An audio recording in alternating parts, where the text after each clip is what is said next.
I just read this quote from Dan Coe, and it is so true. He said, "You can't fill anyone else's cup if you don't have anything to pour." And ladies, specifically, I am talking to you. Listen, we have this sacrificial mindset. And I was telling someone about this on a call the other day, where, when Mother's Day rolls around and you find people talking about their moms, what do they say? They say things like, "She gave up so much so that I can have what I have now. And she sacrificed in order for me to have." And we are praised in so many ways for what we give up. Hear me. We are praised in so many ways for what we give up. So the sacrifice can actually become the goal. It becomes the goal of whether or not you are a good friend. It becomes the goal of whether or not you're a good wife, whether or not you're a good mother, whether or not you're a good employee. How much you give up becomes the measure of who you are, instead of how much you can create, instead of how much you can pour into yourself so that you can then pour into others. So that quote is so true. Many of us are pouring, but what we're pouring, is it really good? Is it really beneficial? When I say that a woman must have 3 daily appointments, one with God, one with herself, and then her appointments with others, that's the reason why. So that when you pour out, there's something within you to pour. Because what happens is, if you are pouring and the person you are pouring for needs milk, that person has, I have a glass here. That person, this is the person, right? And they need milk, but you're pouring water. You're not helping them.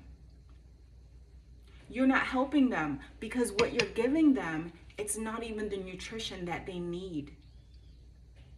You're giving them less than what they desire when you don't pour into yourself. And that's why it now becomes hard to show up at your job, in your business, in your relationships, because you have not poured into yourself. So this whole concept of making time for yourself, taking time for yourself, reading books, exercising, getting enough rest, eating well, all these things that are basic for you to do for yourself. This is why these things are important. Sitting with your own thoughts. There are people who don't even need the basic things from you. They need wisdom from you. They need strategy from you. They need insight from you. But if you are not sitting with yourself and developing these things for yourself, how do you now have the wisdom and the insight and the strategy to show up at your job, with your family, or wherever you need to be? So it is absolutely essential that you keep those 3 daily appointments with God, with yourself, and then your appointments with others. Because here's the thing, you want to pour, you want to help, you want to show up, but it becomes a burden when you are empty. The problem isn't everyone who's pulling on you. The problem is that you haven't poured into yourself.